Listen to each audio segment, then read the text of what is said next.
Okay, in this video, I'm going to be breaking down for you guys the number one reason why you haven't found success on Amazon FBA or honestly, business in general, really whatever endeavor you're trying to complete or find success in. So Alex Ramosi, he has a short clip, maybe I'll put it here, where he says that really success of entrepreneurship comes down to two things: skills and beliefs. And one of the things that I've found so strikingly clear, like as I've worked with people and coached people, had events and been in the space for almost 4 years now, is that you can spoon feed people strategy all day. I could give you a supplier list with the best ASINs and the best pricing possible. But if you don't believe in yourself, if you're not telling yourself the right stories, and if you don't identify as the person who is successful, none of this is even relevant. That's my opinion. I think that's pretty as close to fact as you can get, because I've worked with people that are smart people that have the potential, and they still, despite giving them all of the strategy, which is because of what I used to focus on when I was coaching, I just figured that if everyone knew what I knew, they would be successful. And what I found that wasn't the case. So let's break this down then. If the strategy is actually the easy part and everything is Googleable, then how do we rewrite or break down the belief system so that we can be successful? And I'll give you one of my favorite examples. And I was thinking about this just now on my morning walk. When I was growing up, I had several different things. Oh, Taylor's going to be this. Taylor's going to be a comedian.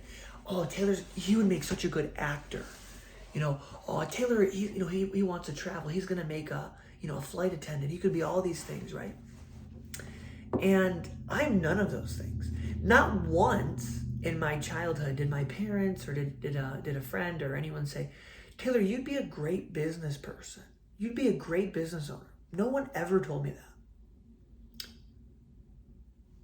In turn, I never had any stories, nor did I identify as being a potential good business owner. So why am I a business owner now?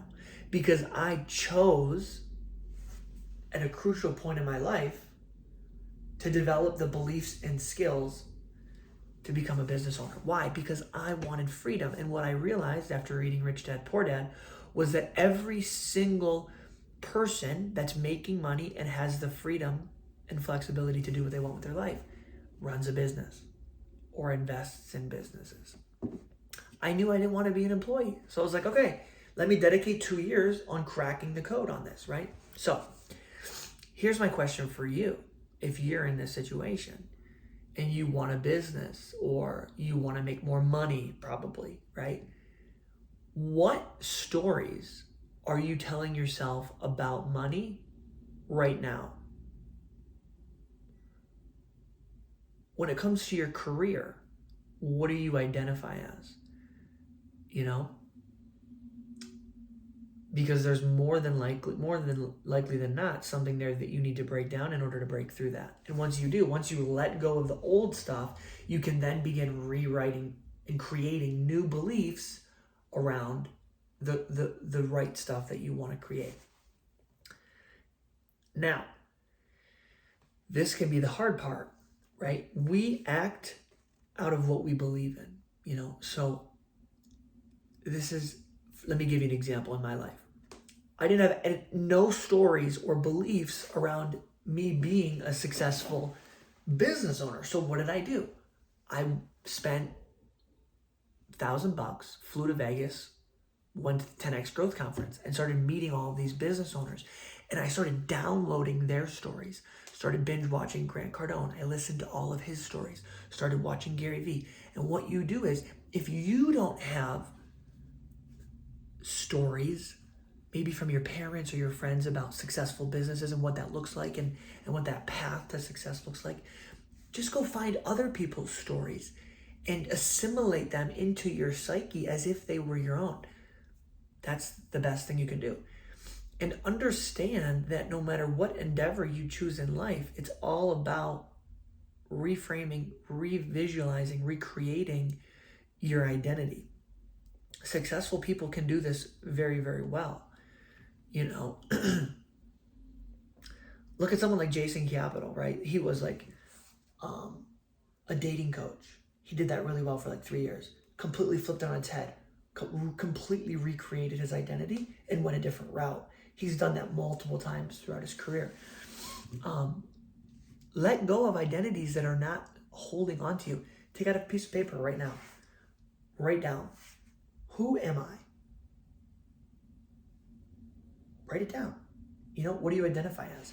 And what you'll find, more often than not, is some of those things on the list you don't even want to be, you know? So I think that's probably the greatest thing that you can understand, is that your success in life is purely predicated on your ability to recreate your identity and shape that, you know? That's my opinion.